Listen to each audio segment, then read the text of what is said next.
Bonjour à tous et bienvenue ou re-bienvenue sur ma chaîne La Bibliothèque d'Emilie. Depuis le début de l'année, j'ai décidé de faire une vidéo top 10 de mes meilleures lectures par trimestre parce que je trouve que en fin d'année, j'ai tendance à oublier un petit peu les livres, on va dire, que j'ai lus en début d'année, alors qu'ils m'ont vraiment plu parce qu'il y a ce côté où les lectures de fin d'année sont plus fraîches et compagnie, et du coup pour faire un petit...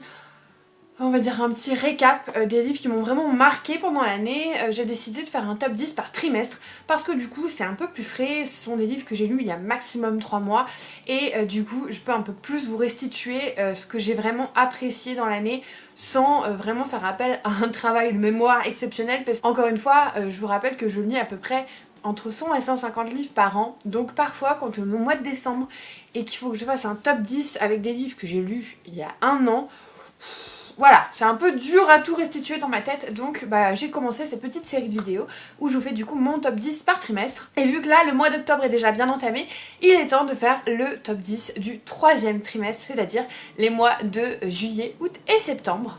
Et puis il ne restera plus que octobre, novembre, décembre. Je sais pas si je ferai une vidéo spéciale ou si tout simplement je vous ferai mon top 10 de l'année et je vous indiquerai quels sont les livres en fait que j'ai choisis dans ces 3 derniers mois. Je sais pas encore, je vais voir, ça dépendra de mon planning de vidéos, de mes organisations. Ce qui est sûr c'est que je voulais faire ces 3 vidéos, en tout cas pour les 3 premiers trimestres, pour vraiment marquer le coup des livres qui m'ont plu, parce que comme je vous le disais, lors du bilan annuel en fait forcément les livres d'octobre, novembre, décembre seront plus frais dans ma tête. Donc écoutez, je vous propose qu'on commence tout de suite en 10e position avec une autrice que j'aime beaucoup, qui marche toujours chez moi. C'est vraiment, j'en lis pas énormément, j'en lis un tous les ans, voire tous les 2 ans, mais à chaque fois que je lis un de ses livres, ça marche. Alors ça marche pas au point d'être un coup de cœur absolu et de, je pense, figurer dans mon top 10 de l'année, parce qu'à mon avis elle ne figurera pas dans le top 10 de l'année, mais assez pour qu'à chaque fois je passe un très bon moment et que je verse des petites larmichettes puisque je suis quelqu'un d'émotif et qu'à chaque fois elle sait me toucher. Il s'agit de Virginie Grimaldi et cette année j'ai lu Les Possibles, qui va parler en fait d'une femme qui doit prendre soin de son père car il perd un petit peu la tête, et j'ai trouvé que ce livre était extrêmement émouvant. C'était très beau, ça tombe jamais dans le pathos avec Virginie Grimaldi, c'est ça que j'aime bien, parce qu'elle arrive vraiment à retranscrire les émotions et retranscrire les faits sans que vraiment ça tombe dans le voyeurisme, le pathétique et tout machin, et voilà, j'ai trouvé que c'était un très beau roman. J'en parlerai pas beaucoup plus parce que j'ai pas beaucoup plus de choses à vous en dire que c'était toujours aussi émouvant et beau. Et voilà, j'ai passé un excellent moment de lecture, alors je crois que je l'ai écouté même celui-là. J'ai passé vraiment un très bon moment, donc c'était hyper chouette et j'ai hâte de continuer ma quête de Virginie Grimaldi parce que là j'ai pris un peu de retard. Avant j'étais à jour sur les parutions de poche et là je crois que j'en ai 2 de retard, donc voilà. Après c'est pas une autrice que j'ai envie de lire toutes les semaines, tous les mois et tout, mais l'été c'est en général quelque chose que j'aime bien faire pendant l'été, lire ce genre de romans qui sont légers mais en même temps durs dans certaines de leurs problématiques. Et du coup voilà la 10e position. En 9e position, un Cozy Mystery, et vous le savez, Cherche Midi c'est mon go pour les Cozy Mystery. Je trouve qu'ils ont une ligne éditoriale en termes de Cozy Mystery qui est exceptionnelle, et le 4e tome du Club des amateurs de romans policiers n'a pas fait exception. Il s'agit de Et ils ne furent plus que 9 de C.L. Armer, donc publié chez Cherche Midi. On est sur un huis clos clairement qui s'inspire, vous vous en doutez, de Et ils ne furent plus que 10. Et ils étaient 10. Ils étaient 10. Le nom du roman a tellement changé que je ne sais plus comment il s'appelle en français. Je connais le nom anglais parce qu'il y a eu plein de séries avec du coup le nom anglais qui ont été réalisées, mais en français il n'arrête pas de changer de nom, donc je sais jamais quel nom a ce livre.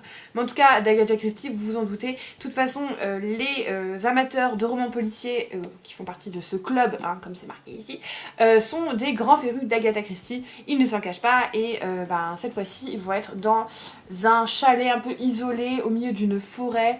Et petit à petit il va y avoir des disparitions inquiétantes et nos amis vont mener l'enquête.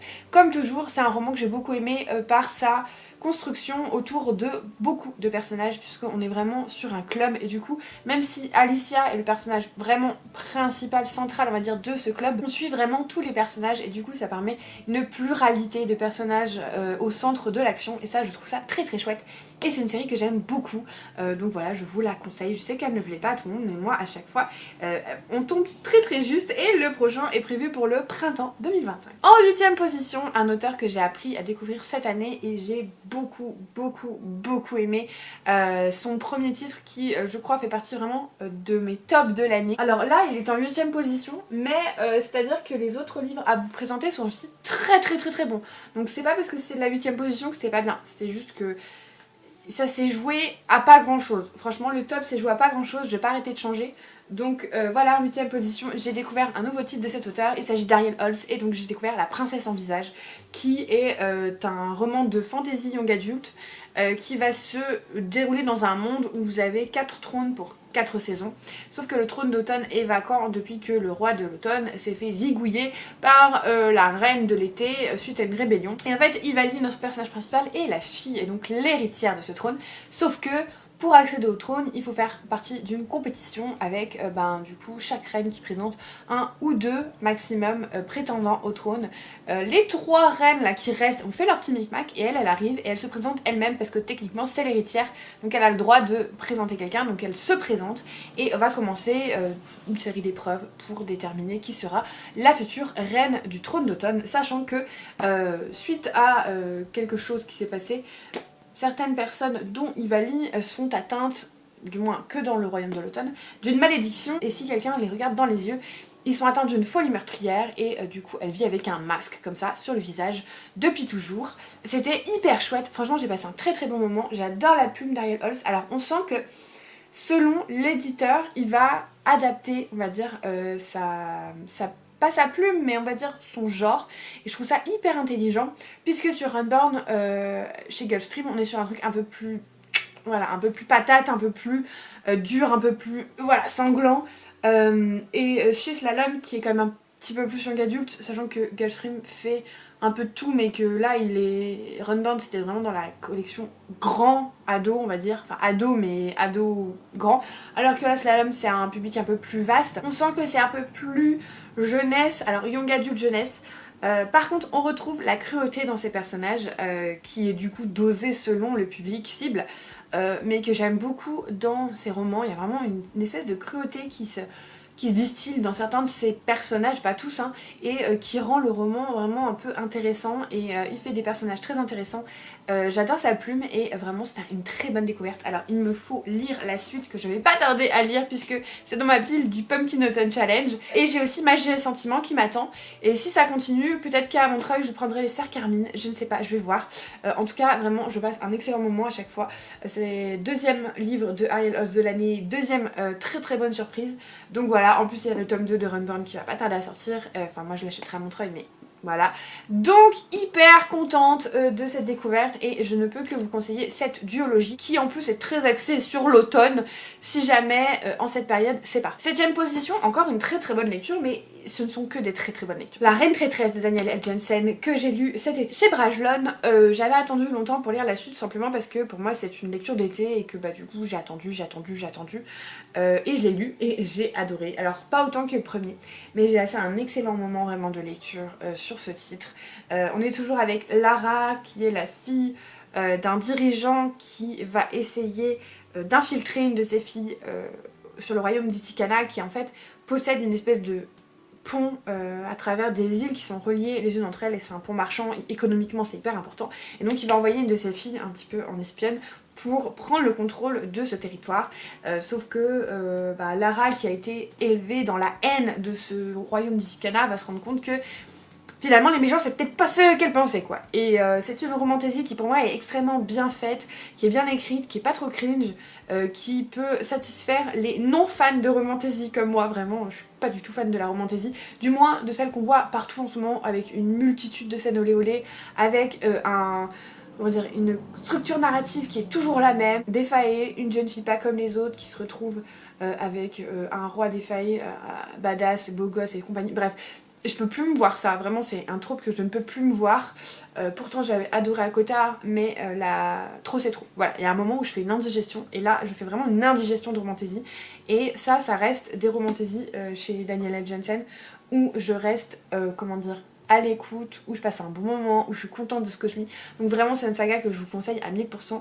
Et en plus le personnage de Aren, qui est le personnage masculin principal, pépitas. Ensuite en 6ème position, un thriller que j'ai adoré. Il s'agit de La Maison des Voix de Donato Carisi. J'ai découvert Donato Carisi cette année aussi. J'ai lu 3 livres de cet auteur déjà puisque j'ai lu en fait le 3ème tome d'abord de cette saga Pietro Garber. Et ensuite j'ai attendu cet été pour lire le tome 1 et le tome 2 pour me mettre à jour. Et c'est génial, c'est hyper psychologique. Pas trop flippant mais psychologique. En fait on va suivre un hypnotiseur d'enfants et il va être confronté à des enquêtes, à des trucs un peu paranormaux.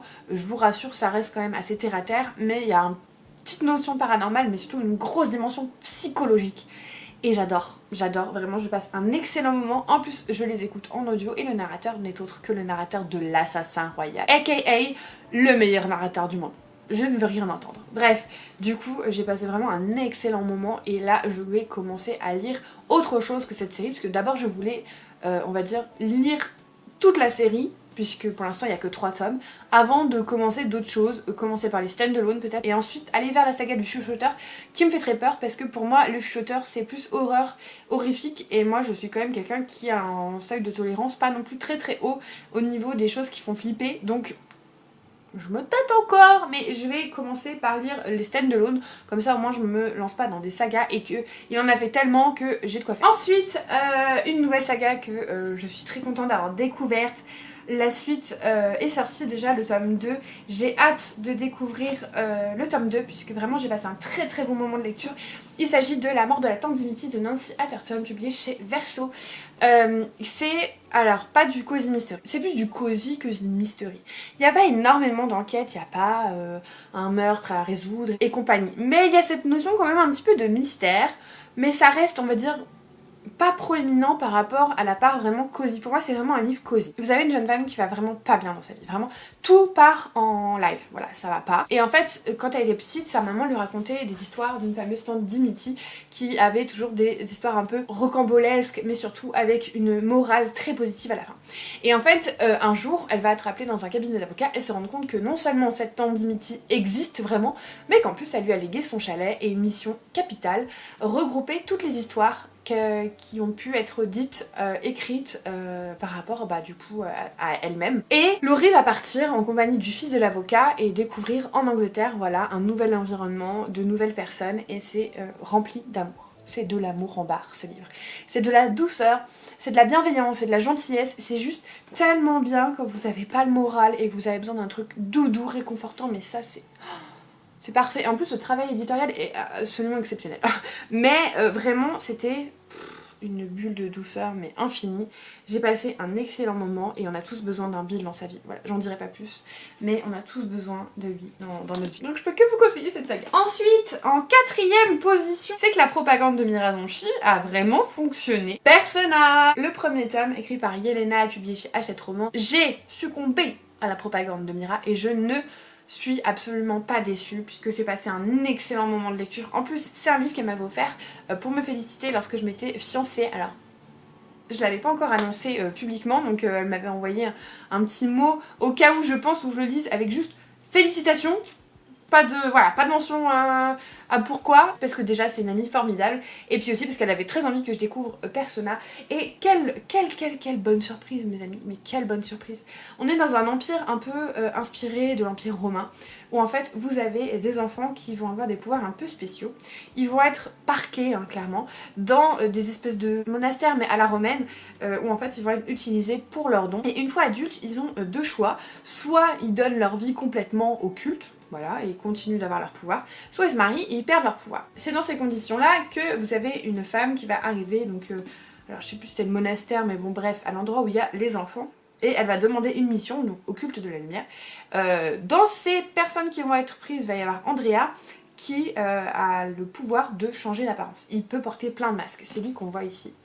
Et du coup elle va emmener ses enfants dans sa villa et leur demander une mission un peu particulière que je vous laisserai découvrir, mais c'était excellent. Il y a de la diversité, c'est hyper bien écrit, de la représentation de l'autisme, j'en ai parlé avec l'autrice donc elle m'a bien confirmé que c'était ça, que je trouve très bien faite. Très bien réalisée, bien que je ne fais pas partie du spectre autistique, je trouve qu'elle a été très bien faite d'un point de vue extérieur et de la représentation sous d'autres formes aussi, notamment l'identité est vraiment très bien amenée parce que du coup Andreas, c'est ce garçon qui n'a pas vraiment d'identité propre, qui cherche son identité, il est constamment à porter des masques, à switcher entre différents genres, entre différentes tailles, différents âges et compagnie. Et en fait, je trouvais que du coup, c'était extrêmement intelligent de l'avoir amené sous cette forme et ça implique du coup pas mal de questionnements de sa part et ce qui se comprend en plus totalement, d'autant plus de cette spécificité et du coup je trouvais que c'était une belle façon d'amener le sujet et c'était hyper bien. Au-delà de ce côté diversité, c'est aussi un récit qui est hyper bien mené, qui a plein de rebondissements, qui a des personnages qui sont très bien travaillés, qui a une mise en contexte qui est très graphique, on s'imagine parfaitement la villa romaine et compagnie et vraiment je passais un excellent moment. Alors découvrez Persona parce que la suite est sortie, le 2e tome est sorti et que Yelena elle a besoin de force pour le 3e et le 4e tome qui sont pas encore sortis. Donc voilà, allez découvrir Persona parce que franchement ça vaut le coup. En bas du podium, nous avons Les Aventuriers de la Mer, le 9e tome. Alors j'aurais pu prendre n'importe quel tome, mais c'est Les Aventuriers de la Mer en global. Ça aurait pu être en première place, mais ça ne vaut pas l'Assassin Royal. Bien que c'était excellent. Je vous ferai très bientôt un saga en série. Je l'ai toujours pas fait, mais parce que surtout sur cette saga là, je veux vraiment le faire bien et j'ai pas vraiment le temps de le faire bien. Et donc dans cette histoire qui se passe après la première ère de l'Assassin Royal, mais avant la seconde, donc c'est important de le lire dans la continuité. Si jamais vous voulez lire l'ensemble de tout ce qui se passe dans l'univers de l'Assassin Royal, je vous ai fait une vidéo à ce sujet. Je vous conseille de lire ça avant la 2e ère de l'Assassin Royal. On va suivre la famille Vestrit qui est propriétaire d'une vive-nef. Une vive-nef, c'est un navire avec du bois sorcier un peu particulier qui va avoir une conscience propre et qui va s'éveiller, genre être pleinement en vie à partir du moment où il y a 3 générations qui se sont succédées et qui sont mortes sur le bateau. Alors attention hein, ça baisse très longtemps parce qu'en général ce sont des gens qui vivent très longtemps parce que ils ont une espèce de protection avec le navire et compagnie, donc c'est pas du tout voilà il faut tuer tout le monde, c'est juste souvent ils meurent de vieillesse et du coup ça prend très longtemps avant que le navire s'éveille vraiment et le navire va vraiment partager quelque chose avec ses capitaines, avec le membre de la famille, ils vont vraiment être en connexion. C'est comme ça qu'on a la fille donc du capitaine qui pense qu'elle va hériter du navire, sauf qu'en fait lorsque le capitaine décède, bizarrement, on ne sait pas trop pourquoi mais ça semble louche, il va léguer le navire à son beau-fils, c'est-à-dire au frère de la sœur de notre protagoniste principal, qui lui n'est pas vraiment un Vestrit, qui lui est un peu particulier, un peu plus sanguinaire, un peu moins, on va dire, un peu moins moral, un peu moins respectueux des codes de la famille et compagnie. Et du coup, notre personnage, elle est folle de rage et elle va commencer à essayer de trouver comment elle va pouvoir récupérer son navire. Et au parallèle de ça, vous avez un vaisseau pirate qui va attaquer tous les navires qui font de l'esclavage, délivrer des esclaves, mais vu que ce sont des pirates, ils le font pour la bonne cause, mais ils le font pas forcément de la bonne manière. Voilà, ils vont vraiment tuer tout le monde, ils vont faire des trucs un peu horribles, même si ça poursuit une bonne cause, c'est un peu moralement quand même répréhensible. Et c'est une histoire au-delà de voilà ces petits codes un peu moraux qui est haletante, qui est passionnante, qui est palpitante. C'est vraiment du Robin Hood quoi. Elle vous crée des personnages absolument incroyables et je pense que les personnages c'est vraiment la force de Robin Hood. Vous avez énormément de personnages qui sont très gris, qui sont plus ou moins gentils ou méchants, mais il n'y a aucun personnage qui est réellement gentil de A à Z. Et surtout, il y a des personnages qu'elle crée qu'au début vous détestez, notamment Malta, qui pour moi était une petite fille insupportable et qui est devenue mon personnage préféré. Ouais, je peux le dire, mon personnage préféré de la saga, que j'ai très hâte de retrouver dans d'autres univers, mais je n'en dirai pas plus parce que je voudrais pas trop m'avancer, même si je sais qu'elle apparaît dans d'autres univers. Vraiment c'est sa force, elle vous fait détester des personnages, puis après vous les aimez d'un coup, et vous comprenez pas à quel moment vous avez changé d'avis. Mais juste, l'évolution de ces personnages est tellement incroyable, et elle le fait tellement bien, que vraiment c'est... Je pourrais vous en parler des heures, je vous ferai une vidéo dédiée de toute façon, mais vraiment, Robin Hood c'est mon autrice préférée avec Vivi Schwab. C'est vraiment, je trouve, en fantasy adulte, c'est ce que j'ai lu de mieux, même si je n'ai pas encore tout lu, mais c'est vraiment un univers que je trouve assez incroyable. Pourquoi il n'est pas en première position? Parce que l'Assassin Royal, je me suis vraiment attachée au personnage plus, et que cette saga a souffert de la comparaison, parce que je me suis pas autant attachée à ces personnages qu'à Fitz, à Œil de Nuit, à Burick, à Patience et compagnie, et du coup... voilà, c'est juste qu'en fait j'ai moins aimé que l'Assassin Royal, mais c'était exceptionnel. Voilà, je vous en parle tellement que je me suis en train de me demander si finalement il mérite pas d'être plus haut dans le classement, mais c'est déjà très bien d'être 3ème, puisque le titre sur la seconde place du podium était vraiment une très bonne lecture. Il s'agit d'un livre de chez Gulfstream que j'ai reçu et que j'ai lu en lecture commune avec Aurélie. Il s'agit de La Bénie de Césarée, donc le premier tome de la saga Demos de Liz Chrysler, qui est une autrice française. C'était excellent. Excellent, vraiment c'était excellent. Je saurais pas, voilà, pas d'autres adjectifs. On va suivre en fait un monde où vous avez 3 royaumes comme ça, dont 2 qui se font la guerre depuis des années et des années et des années. Chacun est sous la gouvernance d'un espèce de dieu, voilà. Donc Césarée, c'est le dieu Césarée, qui est le dieu un peu de la lumière. Ensuite Verina, qui est impératrice de Césarée depuis que toute sa famille s'est fait assassiner par la famille du royaume d'Arthos. Voilà. Elle a gagné plus ou moins la guerre puisque lorsque sa famille a été assassinée, Césarée lui a donné des pouvoirs incroyables, genre badass, genre la sorcière rouge dans Marvel, et que voilà, en fait, elle a quasiment détruit une armée elle toute seule. Et depuis, voilà, il y a encore une petite guerre, mais c'est plus une guerre froide, jusqu'au jour où elle récupère un membre de la famille royale d'Arthos, qu'elle a capturé, et va commencer à monter une petite machination. Il y a un truc un peu bizarre, qui au début est vraiment déroutant, c'est que on sent qu'il y a toute une partie de l'histoire qu'on n'a pas en tête et qu'on comprend pas pourquoi certaines choses. On comprend pas pourquoi c'est la fille légitime, mais que en fait elle s'est fait passer toute sa vie pour la fille légitime et qu'encore une fois on pense que c'est la bâtarde du roi alors qu'en fait c'est la fille légitime. C'est très bizarre, c'est très flou et ça l'est jusqu'au bout puisque c'est volontaire quand on nous cache toutes ces informations jusqu'au bout. Et en fait, une fois que vous arrivez à la fin du roman, vous repensez à tout ce que vous avez lu, vous êtes là genre ah ouais, mais en fait je comprends tout maintenant. Tout est débloqué. Vous avez des personnages qui sont vraiment méchants mais méchants et malgré tout vous les aimez. Malgré tout, vous avez envie qu'ils gagnent alors que vous savez qu'objectivement un peu moyen tout ce qu'ils font, mais vous êtes là genre ouais, j'ai envie qu'elle gagne, Verina. J'ai envie qu'elle gagne, alors qu'en fait, vraiment, elle est pas très gentille du tout. C'est ça qui est aussi incroyable. Et le rythme est génial, et je l'ai dévoré. Et avec Aurélie, on s'est dit qu'on avait pris une claque. Juste, on avait pris une claque. J'ai trop hâte de lire la suite. Vraiment, j'ai trop hâte. Je crois que c'est prévu pour l'année prochaine, il me semble. Printemps 2025. Donc voilà, très hâte. Et j'aimerais bien voir Liz Chrysler à Montreuil pour lui dire que j'ai adoré son roman, parce que vraiment... pépitas, je vous le conseille fois 1000 milliards. Voilà, lisez La Bénie de Césarée, c'est excellent. Et enfin, mon livre préféré, qui objectivement n'est pas le meilleur, mais au niveau de mon ressenti, ce que j'ai ressenti en le lisant, l'émotion que ça m'a procuré, le bonheur, ce livre m'a vraiment fait du bien. Il m'a fait hurler de rire. Vraiment, j'ai rigolé comme une... Je sais pas, j'ai gloussé comme une gamine, vraiment tout du long, j'ai rigolé, mais j'ai ri. Alors je sais qu'objectivement c'est pas le meilleur de la liste, mais qu'est-ce que j'ai passé un bon moment avec ce livre. C'était Personne n'était censé mourir pendant ses vacances de Catherine Max, c'est un cosy mystery de chez Cherche Midi, évidemment. Et je sais que ce livre n'a pas fait l'unanimité, mais moi, mais qu'est-ce que j'ai ri, mais j'ai ri. Je vous jure, j'ai passé mon temps à rigoler, à me poiler toute seule. Il y a en fait un procédé qui dérange pas mal de gens, et je peux le comprendre, c'est les notes de bas de page. Et en fait ces notes de bas de page me font vraiment penser à celles de J. Christophe, puisqu'elles sont très satiriques et ironiques. Et en fait ce livre c'est de la satire et de l'ironie. Vraiment, le ton employé et compagnie c'est vraiment très satirique, et en fait moi je suis friande de ça. Et j'ai ri, mais j'ai ri tout du long, alors que objectivement c'est pas le meilleur livre que j'ai jamais lu. Mais qu'est-ce que j'ai passé un bon moment de lecture.